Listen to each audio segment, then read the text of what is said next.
on the Townes Van Sant train, and we are rolling with one of my favorite Townes Van Sant songs. This is the one I always go back to. This is the one that I have on almost any playlist I've ever made. I always find a way to work this song in. And it's a song called I'll Be Here in the Morning by Townes Van Sant.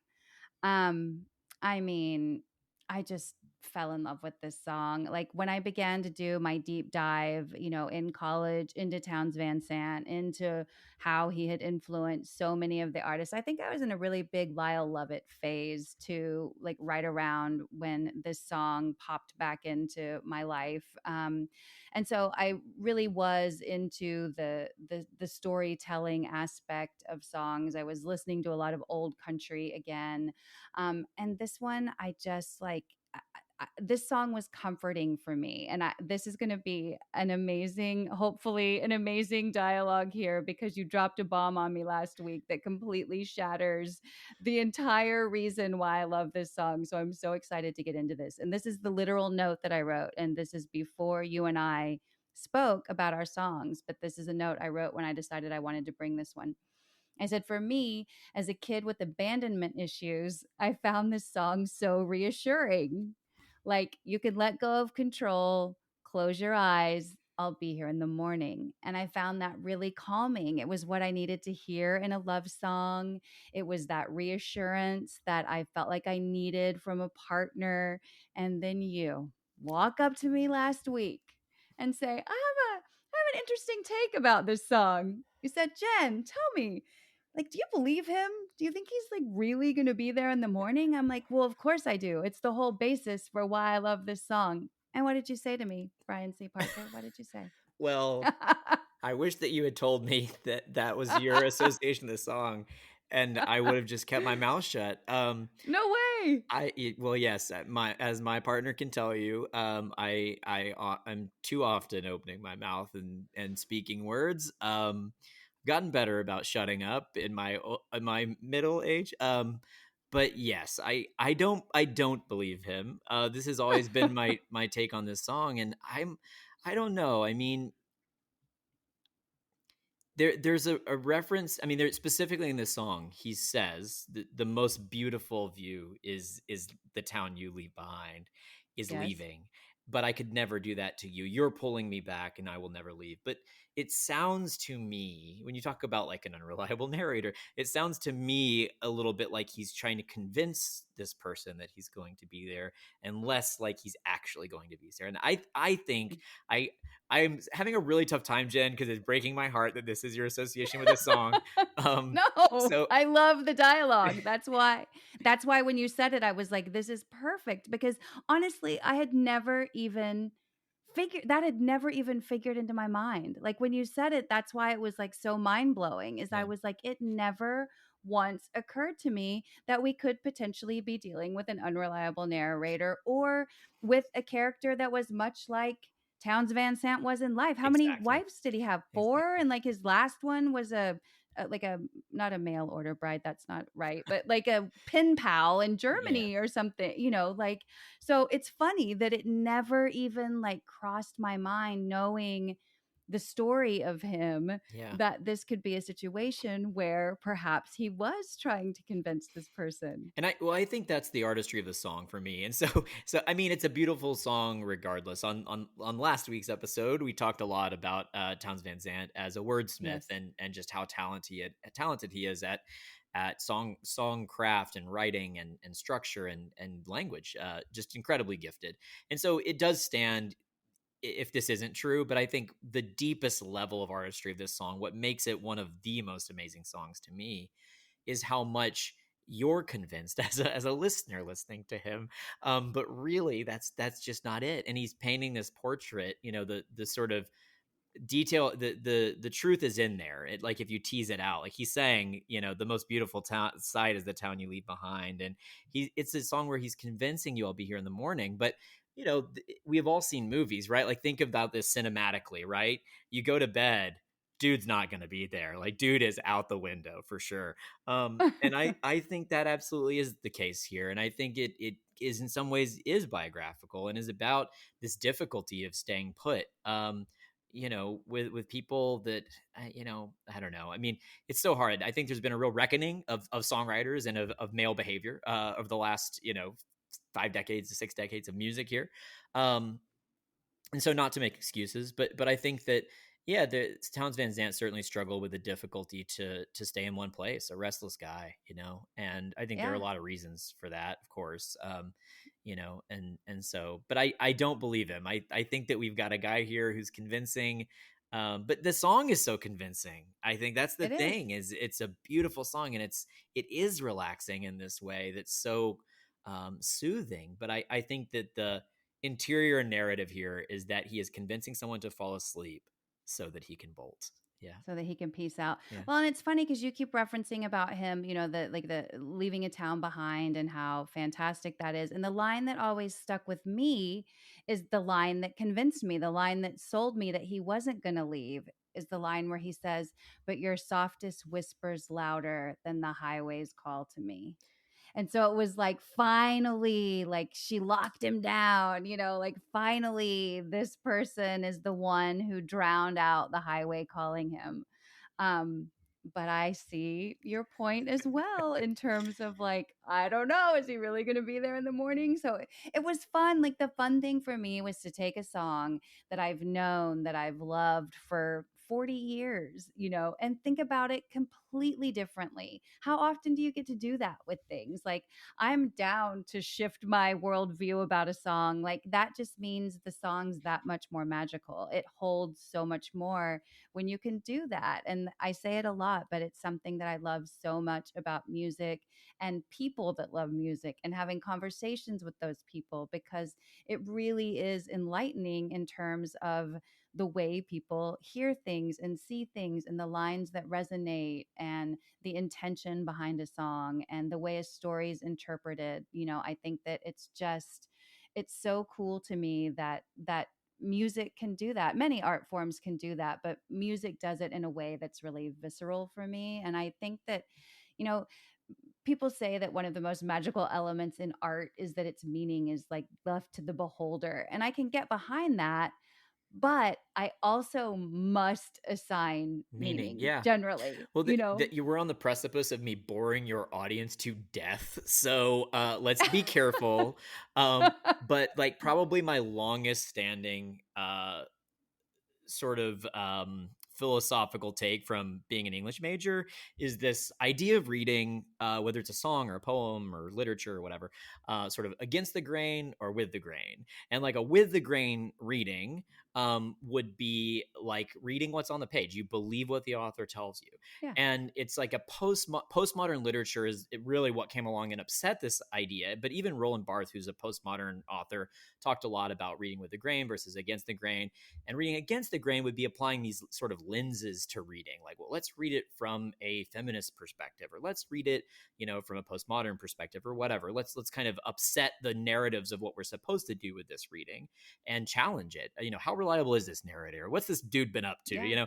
These kinds of things. And Roland Barthes wrote Death of the Author, which is, this concept of disassociating the author from the work. And I think some of being suspicious of this song probably does depend on looking at Townes Van Zandt's life and thinking about what it looked like. So this Yep. is very boring stuff, I'm aware, but I think it's important to thinking about this song. I think the other thing I'll add about this song, this is really interesting. I mean, what you said, I think is interesting in terms of artistry. What I think for me, the deepest level is how it is supposed to be convincing, but there's an ulterior narrative. That's the artistry Mhm. for me. But you can also look at it from this perspective that what's so masterful about it is you just don't know. You're falling asleep, and do you believe him or not? And so the song is sort of a question more than it is a story. It's an idea where you have to answer whether or not you believe him, which is pretty fascinating. And the last thing I'll say about it, which I can't tell if it's supremely uplifting and optimistic or supremely depressing and pessimistic, but believing someone is really all we have, because there actually is Yeah. no guarantee. You tell your partner like I'll be home later, and you just don't know that for a fact. I mean, you probably will statistically, and you plan to, and you hope to, but you have no idea what happens when you walk out the door, and you have no idea what happens when you wake up and go about your day. And so, in a way, belief is all we have. We have to kind of have that, or we don't have anything, because all that exists is the present. There's no guarantee for another Yeah. moment. So that I think that's an interesting component of whether we believe him or not. Is that's just what life is. Yeah, it's true. You have to put it out there. And especially, I would say, like, no greater risk than when you're deciding whether or not to love somebody, like that's when you have to trust maybe the most. And so I do, and you do still want to engage your gifts of discernment and all of those other things, and still that feeling of love is so powerful that it can make people with tons of common sense throw it out the window, and I think that's why, again, I would love a song like this. I know about Towns Van Sant. I know the kind of life that he led, and I still can put that aside and love this song and believe him. Yeah, Like it's so interesting, and I do always love to have the conversation about separating the art from the artist, and it's a challenging one. And we sort of agreed early on with the show that we kind of wouldn't shy away from it. If there was an artist that we liked and they are for some reason, problematic now, let's have the conversation about that. Let's talk about why, you know, an Eminem song is not great these days for the words that he's using. Or let's talk about why maybe I don't want to listen to Ryan Adams with the same ears that I used to, yeah, knowing what kind of a guy he is. yeah, Or do I? Like, I love the music so much that I can separate it. It's like you said, it's such a hard question. And yeah. so People are that'll also be another episode, but It'll have to be another episode. I'm gonna force your listeners to go back to last week and listen to last week, because I'm gonna go full circle on you for one thing I almost mentioned and then didn't, and so now I will. But or Steve Albini, who died this week, and yeah, I won't get into it here, and you can do your own homework if you don't know about Steve Albini, who yes, produced Nirvana and many other amazing artists that you've heard. Just a revolutionary producer. yes. But yeah, or someone like Steve Albini. And so I think it's a good conversation. The interesting thing about Steve Albini is all the way back to last week when you asked about kind of what do you prefer or whatever. For me, it's process. Like I think that's what's cool and what I respect about it. Steve Albini had this really good quote, which I've done my own wrestling with Steve Albini this week. But yeah, it basically his quote was about process. He was like, he famously like did not take royalties from artists. So where it was Oh, common for a producer to like take a point or a point and a half or something and continue to get paid when they produced a Nirvana hit, he was yeah. like, I'm not going to do that, which it was 100% principle. He was kind of famously anti-capitalist, and but he just said, I'm not going to do that. And he was like, I want to. For me, it's about the process. It's not about getting paid. It's about doing the work. It's about showing up every day and doing the work. And I feel like that's a work that's something that's kind of defined my career. Like whether it's the blog or the book or even the work I'm doing now at Austin Monthly, um, it's what are we doing today? How are we moving it forward today? There's an end game sort of for sure, but a lot of it is about the daily work, like hands in the soil. Let's get to work and really do it. Yeah, it's not about sort of resting on our laurels. And yeah, I don't know how to bring us full circle back to Towns Van Zandt, but I have created a rabbit hole for your listeners into last episode. So It's perfect. If my listeners love one thing, it's a rabbit hole. I hear that a lot. I send them down many of them. But speaking of, I mean, I think it's a nice segue into that we're going into, again, talking about a person that I would imagine, I've not read this anywhere, but I would imagine that Sam Beam is a person that loves the process. And so that puts us to our final track of my picks. And this is a song I have been dying to talk about for 4 seasons. And I just had to have the right person on to talk about it. And it didn't, by that, I didn't mean it. I needed to have another person that loved this song. I needed to have a person that loves lyrics, that loves writing, that loves um, a really witty or really clever turn of phrase. Like that's who I wanted to talk to about. And one thing I've been saying, being around writers has been so much fun for me because writers are great conversationalists. I was a public relations major, but that was in the School of Journalism. So I spent a lot of time around journalists, and I just found myself so fascinated by writers. And then when I was in Los Angeles, screenwriters were always my favorite people to talk to. Like, it's just so great to have a conversation with people that deal in words for a living. It's one of my favorite things. So that's why I thought this song, like, you're the right guy to talk to this song about. And the song is The Trapeze Swinger by Iron and Wine. This is a song that came out probably 2005-ish. It was actually written. They commissioned Sam Bean to write this for a movie that kind of came and went. It's a movie called In Good Company, and it's a decent movie. It's an early Scarlett Johansson movie. Topher Grace is in it. I'm a big Topher Grace fan. Dennis Quaid is in it, and it's worth a watch. I mean, I don't think it's like, Academy Award winning, but it's kind of a decent movie. But really what stuck with me from this movie was this song. This song just came out of nowhere. And Iron and Wine was kind of playing around Los Angeles at the time. You could catch him at small clubs in Silver Lake. Like, he would do that. He had a stint at the Will Turn a little bit later, but he was playing pretty small venues before that. And so I'd heard about Iron and Wine, but had never seen them or dug too deep. And then when I heard this song, it changed everything for me. Um, I just think that this song is poetry to music, literally. I think that he's written this beautiful poem, and then in the background, kind of like we were talking about with Beat Happening, like it's like a couple of chords. Like, there's nothing magical going on musically. It's all about setting you up to hear this story that he's telling. And there are so many different interpretations of what this song is about and what it means. And I mean, of course, there are some overarching themes that people can get behind that I think are not really very, not very veiled, but people always have an interesting take, I think, on this song. So I'm curious to know, is this a song that you knew? Is it a song that you've spent any time with? Like, how did you react whenever you saw that this was one of my picks? And did you know this song? So I know this song. I that remember me sort of line, is Hmm. really memorable. And the delivery of it. Um, the I think I mentioned to you when I heard that this was going to be one of your picks. I mentioned to you I had a decent Sam Beam Iron and Wine story.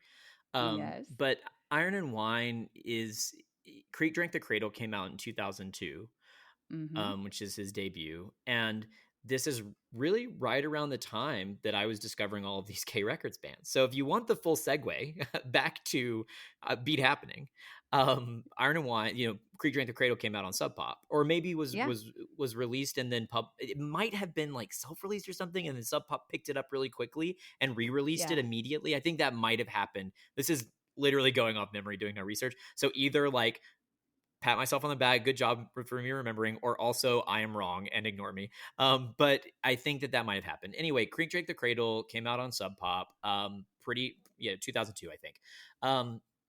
This is right around the time. So I mentioned the microphones, which we're gonna have to do the Spoon episode. Then you have to book me for the microphones. But I'm coming back to talk about the microphones at some point, which I think I would argue are one of the most important bands ever. But I um, would love. Yes. yeah, sounds good. But anyway, that was their sort of really seminal album, the album that propelled them to sort of more notoriety and was named Pitchfork's best album of the year in 2001. And I have a lot to say about that too. So many digressions. I'm so sorry, listeners. But We love it. the point is that was released in 2001. This was really the era where I was really discovering a lot of K Records music and Northwest music. And I more or less lived in the Northwest for like a month while I was writing this book. I don't know if you can call it living there, but I was staying at a friend's apartment in a neighborhood, like very much like living the Pacific Northwest life for a while. And this love affair with Northwestern music got me to where I was going there every year for festivals and every year to see friends. And I've been there more than anywhere else in the country. And so Iron and Wine coming out on that label, I discovered them very early. They were one of these bands that I heard right away because at that point in my life, I was just super tuned in to if Sub Pop released an album, I heard it right away, like it, Yeah. within days of Same. listening to it. Yeah, so or days of it coming out, I would be listening to it. So I saw Sam Beam play on the floor, like on the same level, just standing face to face, basically, in Mohawk Indoor. And Mohawk did not have a stage indoor yet. Mohawk, Mm. I can't remember what year this was. It was South by Southwest, and so it must have been like 2004 or five. I think it was 2005. One of my blogs rented Mohawk and booked it and sold it out with another K artist headlining, actually, The Blow, and some other bands. But yeah, I saw this some of the songs from this record performed like shortly after it came out, just like standing face to face with the guy. Oh, And um, for me, Creek Dink the Cradle was amazing. We've really, I mean, folk went through a weird time. I'm gonna try to not be. Can I cuss on this podcast? I don't. you Okay, can. I'm gonna try not be extra shitty about this, but um, not the hugest fan of maybe more modern like the Lumineers sort of era of folk. Yeah. And so, but when I feel like that turn of the century, 2000, 2001, 2002, artists like the Decembers coming out, and you know certainly when you look at them in retrospect of hearing Lumineers, it's hard to listen to Decemberists or hard to listen to Iron and Wine not through the lens of Lumineers or something like that. Like I kind of Yeah. wonder. I mean, I think I kind of know from hearing them talk about it, kind of a Gen Z perspective of what this might be. And it's not Yeah. super favorable all the time. But I think at the time, it's just a thing that had not really been explored. I mean, it was more on the heels of like Elliott Smith. And I think there was an idea of Yeah. acoustic music and folk music that was actually very cool and cutting edge in 2002. And so when Creek Drink the Cradle came out, it was like transformative. I thought it was an incredible album, and I listened to it to death, all the time. I did continue with Iron and Wine's music, and I'm familiar with most of the discography. And I think it's really cool how actually he kind of left that behind. And there were some really jammy records and some really huge musical albums. I saw him one year at ACL where there was like an enormous band on stage, like a 16-piece band or something. It feels like I'm going off memory, but tons of Yeah. horns and instrumentation, and it was very cool. Um, I think like Towns Van Zandt, Sam Beam is a writer of incredible caliber and quality. He's doing something that a lot of artists are just not doing in right now. In terms of attention to lyrical detail. Agreed. And Iron and Wine too is a band that I'm not going to listen to them like over and over, or I don't even know that I'd profess to be a huge fan. I like Iron and Wine, but they're not like a top, 10 band for me. It's for me it's all about this particular song. And there are other, I like Sunset Soon Forgotten. I like Creek Drank the Cradle too. Like that's a great album. Their early stuff, like when I first discovered them, like I think you have a special place for people that you find early and are kind of the one to introduce them to all your friends, like you kind of hold those songs sacred because you were the one that introduced people to them. So they have a place in my heart for that, but it's really about like this song for me. If I could only, if people said you could never listen to Iron and Wine again, I'd be like, oh, okay, except you have to give me Trapeze Swinger. That's the one I have to take with me. And it's funny too that, again, lyrically, it's for this song, it's of course all about the lyrics. Like you have to read it almost more than you have to hear it, I think. When you put the two together, it's kind of magic. But I think if you could only do one, reading it will suffice, right?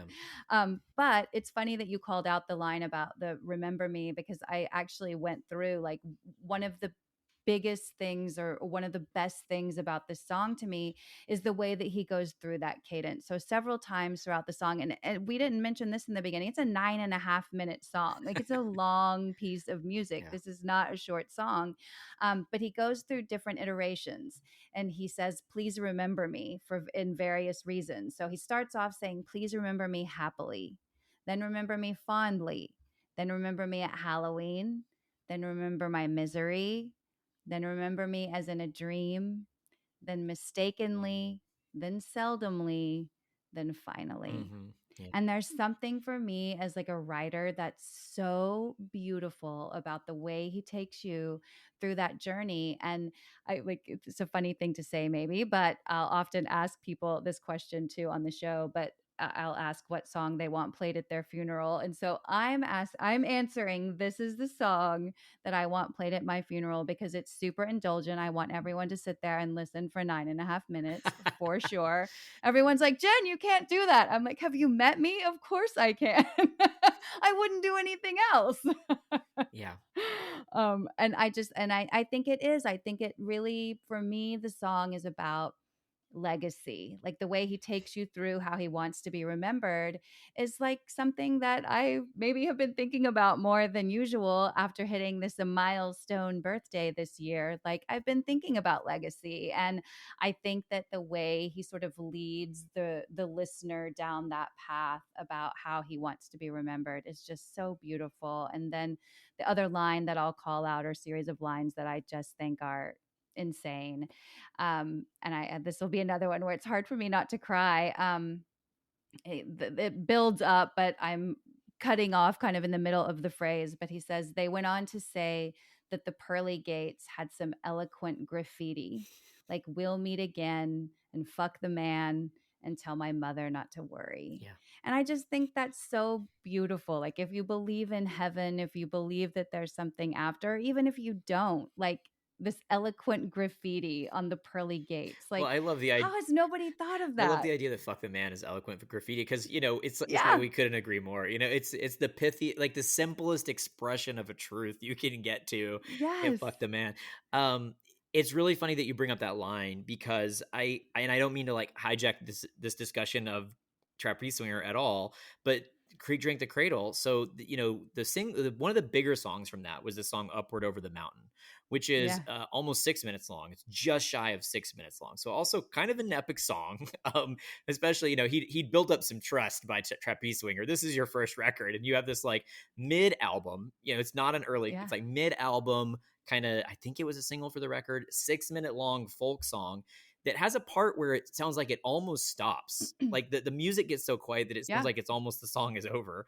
But that song is all about this guy leaving. It's like Mother Don't Worry. I have some friends on the corner. It's like, Yeah. this like guy slipping away from life and falling into some, presumably like drug addiction and like, being homeless perhaps. And like I think that, it's a song about enormous tragedy. And what was incredible to me when that song came out too is it's such a sort of song about the streets and about maybe like urban life perhaps. And like, but it's a folk song and it's an acoustic song, and I think that um its content was really surprising in that way. Like it wasn't the same kind of, well, actually, I mean, Towns Van Zandt, it might have some songs along those same routes where it's like a folk song, but Yeah. it's like heavy city life songs in a folk package, which is interesting. Um, but but yeah, that song I think is kind of a similar thing that he deals with familial strife and with the pain of like how you feel about a child, and it's some heavy stuff. But yeah, I think that his songcraft, I mean, we're talking about great songwriters on the show and a lot. But it's been incredible, and he's been really in tune with great songcraft too. Like he has a cover of New Order's "Love Vigilantes," Yeah. which is a song about um, dying in war and a widow getting the notice of their husband dying in war, which is an incredible New Order song from one of their earlier albums too. I think it's on Low Life. But yeah, I mean, Sam Beam is a guy who's been really interesting, and in some ways, I don't think adequately explored, maybe. But they're like diehard Iron and Wine fans. But I'm the quality of the songcraft. I think you're right. You're onto something that maybe it's been a little bit unsung. You know? Yeah. Yeah. Well, and I like it when he tries something new. I like this new duet he just came out with Fiona Apple. What's it called? All in Good Time.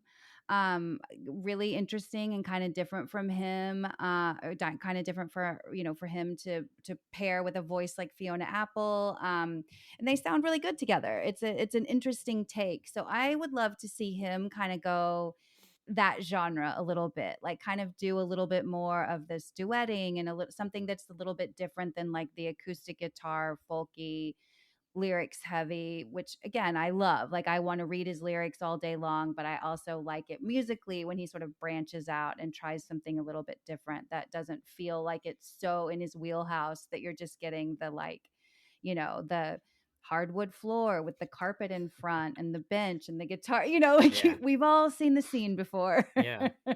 Yeah. So I'm anxious to see sort of where he'll go next and if if there will be a departure. But regardless of what he does, I'm so happy for Trapeze Swinger and will love and respect him forever, simply because I think that that song is so brilliant. And for it to be again a 9.5 minute song that I never skip, that I never fast forward, that I find myself wishing was 20 minutes long, I think that that's a testament, because I'm a pretty like, I want to get in and out with the song, especially a story song. Like I want you to tell me the story and then I want to be done, And this is like you're with him on the journey.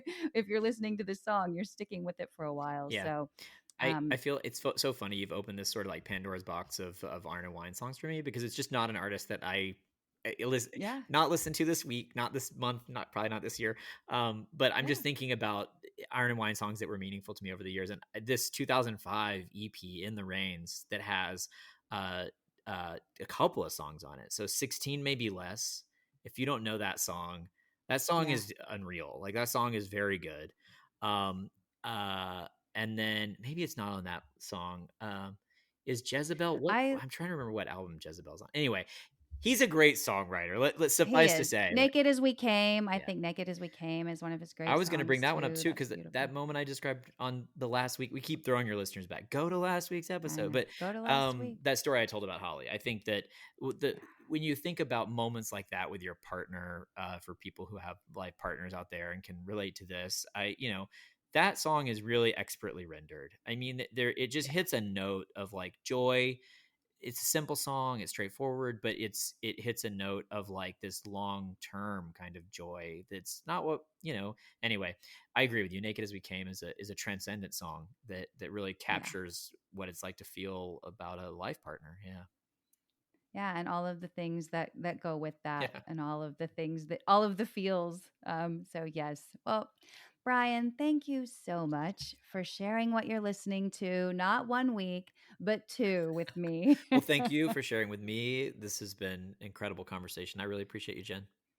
So fun. And we've said it on air, so now it has to happen. We will be back and we will have our spoon episode. We will have, what else do we have to talk? We have to talk about the microphones. Microphones, We might even have to talk about mountain goat. mountain Is that your goats. other? Yeah, We got to talk about mountain goat.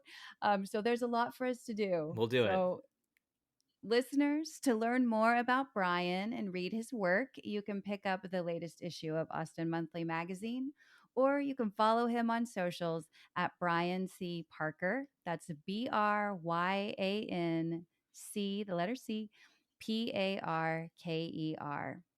As always, be sure to follow, download, and share this show. And if you love listening, drop us a review on Apple or Spotify. Last but not least, to stay informed on all things Super Awesome Mix and what are you listening to, be sure to follow us on Instagram at Super Awesome Mix. Thanks for listening, and please join me again next week to find your new favorite song.